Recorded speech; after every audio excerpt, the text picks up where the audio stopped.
So I was a witness to greatness this week. Okay.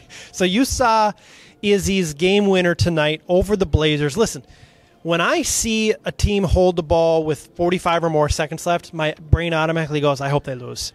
And they did. So it's kind of karma. Take us through, but I like the Blazers. Take us through that last play.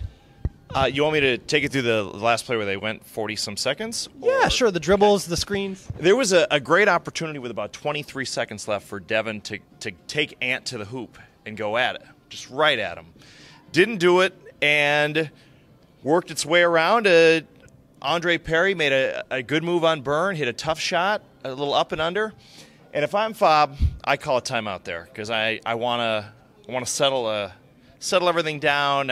We didn't expect him to score, so I would have called a timeout. They rolled with it. DuPont had it, kind of gave it to Byrne, who everyone knew he was going to shoot, except he didn't, and he happened to use that beautiful 6'9" frame of his to throw it across court to a wide-open Izzy, the magic carpet, Elkaffas. Is he serious? And for the second consecutive night, the man comes up clutch. He's not only my personal hero, but definitely a dark horse for the MVP. So let's rewind to last night. Zach McRae gets booted in the first 9 minutes, which I hear he was properly warned. Yep. He was properly warned. Still, it was a little touchy, and that crew over there is a little sensitive, a little more than others. So Izzy hits one that sends it into overtime. Take us through that play. Now, I think Donovan has the clip. I don't know if I'm going to get a hold of it tonight, but maybe we'll see it at some point. The Muskies played the game of their lives because running iron 5, Casey, Fusco, having to play the whole game. But they pissed it away with bad turnover after bad turnover, even though they had 3 pretty decent ball handlers. They weren't getting the ball to the right people. And so that last play, they were trying to go to Maher or Marmol. And I believe both had a chance at a shot. I believe Marmol threw up a terrible shot, was kind of looking for the foul. Sounds like him. Maher got it. And then who left Izzy standing alone in the corner, just, waving his arms. Hey, guys, you want this game tied or not? Dished it out to him, and it was a thing of beauty. Nothing but net. He's super clutch. He's the new Monska. 23 teams. Are we going with a pool of 20? There's going to be a couple winless squads. There should just be one winless, right? Scorpions. It doesn't. At this point, doesn't matter. I'm fine with 23 or 20. It doesn't matter. They're not going to win. So you'd probably put the 12 o'clock boys in that. Crusaders or Blue Chips. You'd probably put Crusaders, 12 o'clock boys, Scorpions. They're not going to win a game in the playoffs, but if they're in there, to me, it doesn't matter. It might just be one more forfeit, but it's in Fridley, so you could get the 12 o'clock boys and Scorpions back. Why I like putting teams in is retention. I like that word. Why I don't like putting teams in is they don't deserve it. And you could say the 2-6 Blue Chips last season didn't deserve to make it. They probably would have been about the 19-20 seed. Well, they ended up forfeited anyway. We forfeited anyway because DeBoer said, I'd rather have you guys forfeit than play against Lights Out. Question. I had it in my head, and 23 teams. So 9 teams would get a bye. It was good. Oh, here it is. This will be the third quarter of the system, the new system, Kevin Mayer's system. Yay, nay? First season, nay. Second season, I thought worked out much better because we made some tweaks. We had the blind ranking. You kind of took off their list rather than screw Junius. Let's have them just play each other in the first round. So I think when you took away their ability to be spiteful and like devious and plot against certain people, it improved it quite a bit. Last question before we get to the actual episode of This Week in Rec. Okay. This is a precursor. And I only ask this because I have no idea. I know you're a comic book guy. You're wearing comic book stuff. Batman versus Superman. Why are they fighting? I don't understand. I believe in this iteration, and I'll use that nerdy word because this is where it goes. Don't screw this up, or Batista is going to be on your ASS. In this one, it would appear that Batman and his alter ego, or Bruce Wayne and his alter ego Batman, were personally affected by the events of Man of Steel. And so he decides that Superman is a bit of a threat, and if he feels, and you can tell from the new trailer, if 1% chance he's a bad guy, you should take him out. So I believe there's some personal loss from Wayne Enterprises. It looked like a building got destroyed. He probably had some people, maybe Robin, maybe someone else got killed in Superman versus Zod. And Bruce Wayne's taking it really personally, and he feels that Superman is a threat to humanity, and he's got to be stopped. Sounds good. All right, thank you, Jason. This is coming up This Week in Rec. I love you, Izzy. All right, Ultimate Hoops Nation. My name is Reid Nelson. This is Izzy Elkaffas. This Week in Rec. Game winner tonight by you. You hit the game winner. Blazers fall to Fob 5, who go to 5-1. It's a nice shot right inside the three-point line. Right inside the NBA three-point line, I should have said. Say, was it controversy? It was definitely a three. The second angle that we had confirmed that. Talk about the win tonight by Fob 5. Now winners of 5 in a row. Yeah, it was actually, we were a little sluggish start the game. I think we didn't score for the first 5 minutes, 6 minutes, and our defense was a little off to start. They're on pace for quite a few points, and then the last 10 minutes of the first half and into the second half, we really tightened things up and made it difficult, and we were able to slowly chip away at the lead until we kind of fought our way back into it. And then it kind of went back and forth for a little bit. I want to chat a little bit about the top 4 teams, the top 4 seeds, if you will. The Gorillas right now are 5-0. Now, obviously, it matters because the top 4 seeds get to select their bracket, essentially. The Gorillas are 5-0, but they play Uncle Drew's kids, the Rebels, and don't sleep on the footballers. No, they're good. Yeah. Fob 5, 5-1.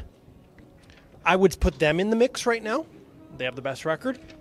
Then you've got kind of a hodgepodge. You've got Uncle Drew's kids at 4-1. UANO at 4-2. They blasted the Bulls tonight by like 30. I think it was 31s. Bulls not looking good. Gino's focusing on the national tournament. He's mailed it in. He's got 2 teams in the national tournament, 2.5 teams if you count, Calvin Seam, I guess. Shockers 4-2, Blazers 4-2, Arrows, Green Arrow and Kuda's 4-2, but a different 4-2. Rebels and Footballers 3-2. Who are the other 2 teams in the top 4 as of right now? You got to probably give it to Shockers as Arsenio walks right across the... Disrespectful. Isn't Arsenio on the Shockers? No, he's not. Was he? No, he's not. Sorry, Arsenio. Abdi, Abdi's beautiful. See Abdi. I'd say Shockers got to be on up there, and then Uncle Drew's kids right now, they're 4-1, and they're a tough out. That's a good team. So my favorite team, Footballers, they have, I checked this out today, they have 3 players in the top 11. So they got Cheryl's, they've got Blanton, and they've got now Matt Ozietta's cousin. He's been there a couple weeks. He's lighting it up. Yeah, he's good. Blanton is 3rd in PPR right now. He's just crazy. Yeah, Pinkett. He hustles. He hustles his ass off. He's a hard-working guy. All those guys kind of work hard. The thing with the Footballers is, would it make sense to throw a zone at the Footballers? But now they got, as Tyler is his name. He can shoot. And the other kid, I forget his name. They got 2 shooters now. So you can't really, and Asiata can stroke a little bit too. You can't play the zone and leave those 2 guys shooting. So it kind of changes the dynamic quite a bit. The first few weeks, you could play zone against them. Now it's going to be tough. If we put Robert Blanton as an MVP candidate, do you think we could get him to tweet out to his followers to vote for him for MVP? And then Twitter? He could win in a landslide. Okay, bottom 3, because my assumption is that we're eliminating 3 from the bottom. The Scorpions, valiant effort tonight. valiant effort, but they fall to 0-6. That would seem to be the obvious cut there. The Monstars win tonight, but they're only 2-4. Crusaders 1-4. Now the Blue Chips are 1-5 right now, and they play the Crusaders in Week 8. So is the loser of that game out? Is that the third team out? Because I'm assuming right now Monstars out, Scorpions out. I would love nothing more than to see the Blue Chips out and Jason Briggs sitting on the sideline, 3 teams out. But I think the Blue Chips are going to win that game. The Crusaders they're not as strong as they've been in the past couple seasons. It's going to be hard for them to really string together a couple wins to keep them out of the abyss. Pinkett leaving town. What does that mean for both of his squads? He'll be gone. This next week is his last week. He'll be out for the rest of the quarter. Well, both teams have 8, so it'll drop him down to 7. He's a hustle glue guy for both teams, and he doesn't demand shots. The big issue is there's one ball, and a lot of teams don't realize that, it seems. And he's a guy, when you throw him out there, he sets screens, and he doesn't require any shots, and he lets other players get in rhythm. So without him, now you insert a player on both teams that likes to shoot or requires shots. So he offers that balance, and with him gone, it'll be if obviously on offense, teams aren't hurt by him. But I think you'll notice in the long run both teams will be affected in the playoffs. The 7 o'clock game on this court was Supersonics over Freeballers. Do you remember a more hot and cold team than the Supersonics? I mean, they beat Fob 5 in Week 1. They lose to the Monstars. They beat the Freeballers are not an easy out. No. What's the deal with this squad? You watched them firsthand tonight. Yeah, they're like you said, they're hot and cold. Sometimes they're on fire, and sometimes they can't make a shot. Sometimes they're moving the ball around well. Sometimes they're turning the ball over. You could tell that a lot of the guys on their team didn't play organized basketball, but they're just really hardworking guys. Brechto, I can tell, played organized basketball at some level because you watch him run around, you can understand. Guled, I think his name is, and Gorse. Both of those guys did not play organized basketball, but they're crafty, and they find a way to work. Especially Gouled's got some of the best hands in rec. He's got quick hands. So it's weird. They don't have the most talent, but they play hard. And John Price is on the sideline. He's calling out, when refs are calling this 5 seconds, and he's always vocal. He's nice to have on the side. I'm not kidding. He's good to have. He's a great asset. So they have enough pieces to win games and beat good teams, but then they also don't have enough talent necessarily to avoid an upset. And that's kind of what we've seen so far this season. I like their team, but they just don't have enough of the elite players, and they can definitely use a big a post. Okay. A couple of different ways we can go with this before we talk about something that we brought up a couple weeks ago. The Gorillas are the only undefeated team left. It seems to me that after that, take the Gorillas out of it. Let's just play for a second. Take the Gorillas out of the mix. Do you, I ask you this question every single season. I'll ask it to again this season. How many teams could win? But the Gorillas are out of the mix. I mean, is it 8? Is it 9? Is it 12? What is it? To be honest with you, I think the only teams that can win are Uncle Drew's Kids, Rebels, and Fob 5 outside of the Gorillas. Exciting. I look at it, it's going to be tough for these other teams. There's glaring weaknesses on everybody else's teams. So that's going to be the big issue for those guys. It's hard winning 4 in a row in the playoffs. It just is. So this is It's going to be a 4-man race. 4-man race. Okay. I want to get back to a topic we brought up a couple weeks ago because I love your shoes, Briggs. Those are fantastic. Because I think it sparked people's attention. Yeah, gotcha. And that's the Rec Hall of Fame. So a couple of things that you and I spoke about after the fact. And listen, I really want to hear people's comments. I do. And put your name behind them. Helmy's running the committee. So my thought is this. We can't do a traditional the NFL is 5 years out. You have to be retired for 5 years. For us, we can't do that because our motto is never retire. So we really can't. We really can't do that. So I was thinking one of 3 things would qualify you for the Hall of Fame. You've played an X number of games, whether that's 500 or 400 or 300 or whatever. You have not played in an Ultimate Hoops game in X quarters. Like Marcus hasn't played in, 2 years? Yeah, you can still. Yeah. It's going to be hard to really keep guys that are active out because, DuPont could play for the next 10 years. Well, exactly. So, but he's played in 400 games. So he'd be eligible. So it's one of these 3. You've played an X amount of games. You haven't played in 2 years. Yeah, but the X number of games. So there could be somebody that only played 50 games, but they haven't played in 2 quarters. Doesn't make them eligible. Well, they'd be eligible, but they wouldn't get voted in. Okay, Okay. So I'd be eligible because I haven't played in X amount of years, but I'm not getting voted in. You know what I mean? Okay. And the last one is, and I don't know about this one, so let me know what you think about this one. X years old. You're over 45 or over 50 or. What does that mean? So you haven't played in that enough games. I don't know. Maybe that's a terrible one. It's awful. Awful? Yeah, that's bad. Because look at Briggs. He's 30, looks 50, plays 50. Okay, so X amount of games, let's say it's 400, or you haven't played Ultimate Hoops in 2 years or more. Then you are eligible. Do you like that? I think it should just be X number of games, period. You should be X number of games, or it should be like a. Well, what if you come in for 100 games and you just dominate? Six gold cups, like Jim Brown type number. 6 gold cups, 6 scoring titles, 6 MVPs, but you only play 99 games.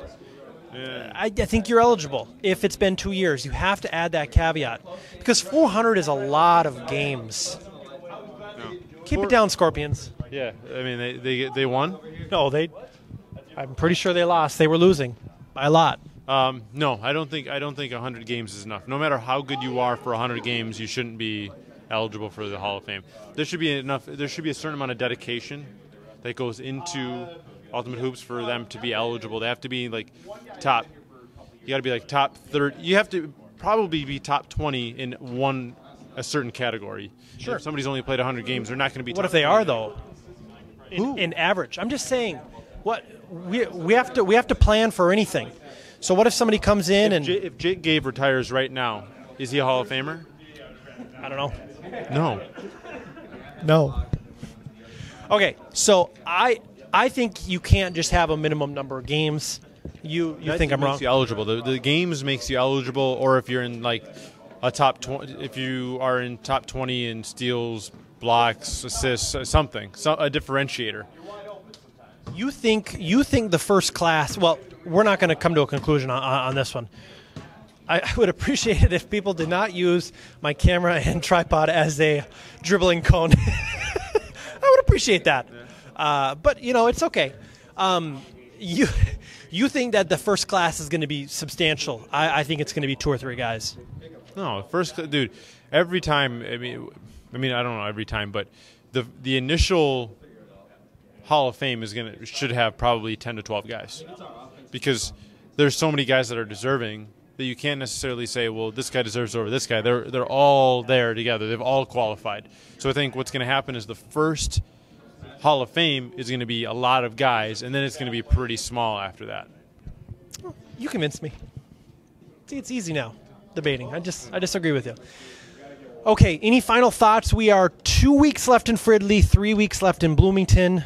You think it's only a 4-team race and everyone should just stop showing up.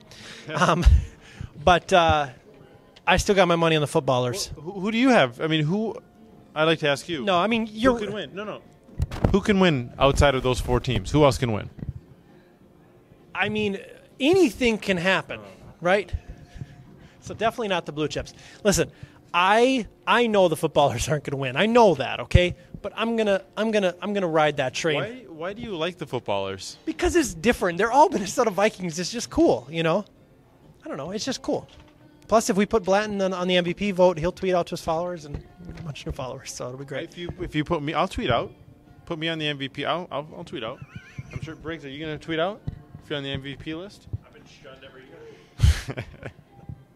I don't know. You listen, a team like the Squires, they're going to be due at one of these quarters. They could get a good draw. Yeah. You just never know. So Squires, footballers, outside chance, absolutely, but still a chance. Yeah, they got a chance. Awesome. I'm glad we agree. Okay, that's it for this week. Thank you, Izzy. Thank you, audience. We will see you soon.